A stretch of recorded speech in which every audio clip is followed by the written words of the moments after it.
Metallica, formed in Los Angeles in 1981, is a band that needs no introduction.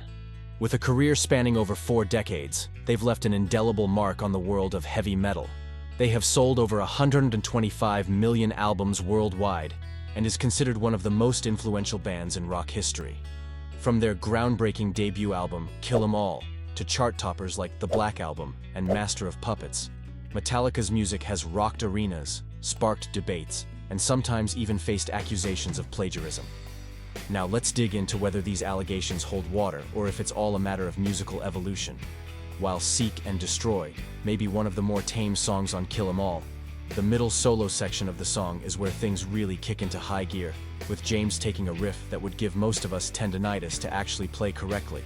It might sound amazing in context, but this is a little too similar to one of Saxon's bigger songs around that time called Princess of the Night, which basically has the same sort of idea of starts and stops between soloing.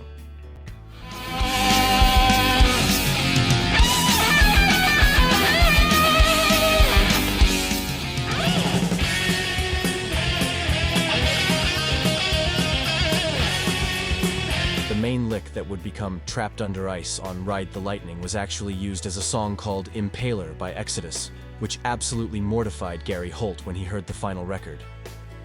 Even after calling Kirk out on it though, Gary didn't really have any ill feelings towards Kirk, saying that he can't really blame him for taking some riffs and turning them into something much bigger than he could do with Exodus.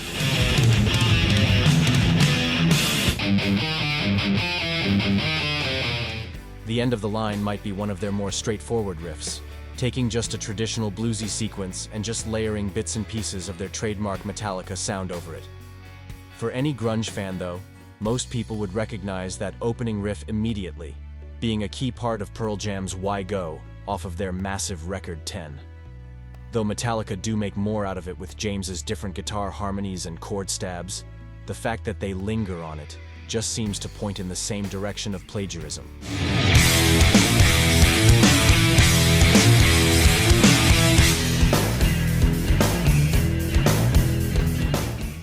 For Whom the Bell Tolls.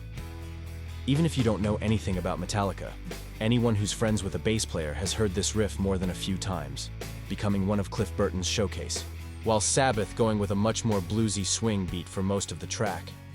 The real crime comes towards the end of the Sabbath song during Tony Iommi's guitar solo, where he goes into triplet notes that sound exactly like the main lick that the guitars play throughout most of the song.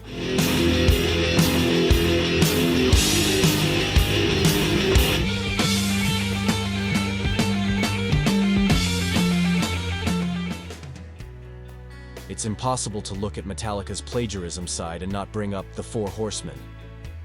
Before you even look at where Metallica took this song by themselves, this entire track was written by Dave Mustaine. When the band were originally working on the tune, they had considered putting a slowed-down heavy section in the middle of the track to break up the monotony everything, which turned into the slow bridge that connects both halves of the song.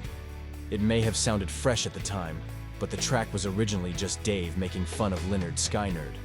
As the band were rehearsing the song, Dave just got bored and talked about playing the Skynyrd classic Sweet Home Alabama as a joke, before Lars chimed in and said that they should use it for the song. It's not an exact rip-off of the Skynyrd classic, but once you listen to both of the riffs back to back, you can really start to connect the dots.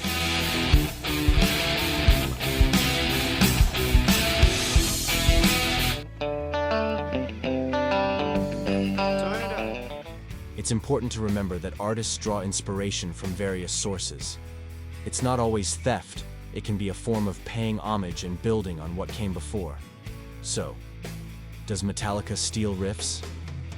Well, it's a gray area. While some similarities exist, it's often subjective and part of the creative process. Music is a tapestry where ideas weave in and out, creating something new and exciting.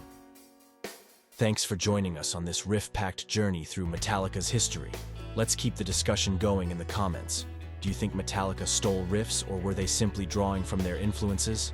Don't forget to like, subscribe, and ring that notification bell for more music debates and analysis. Until next time, keep rocking.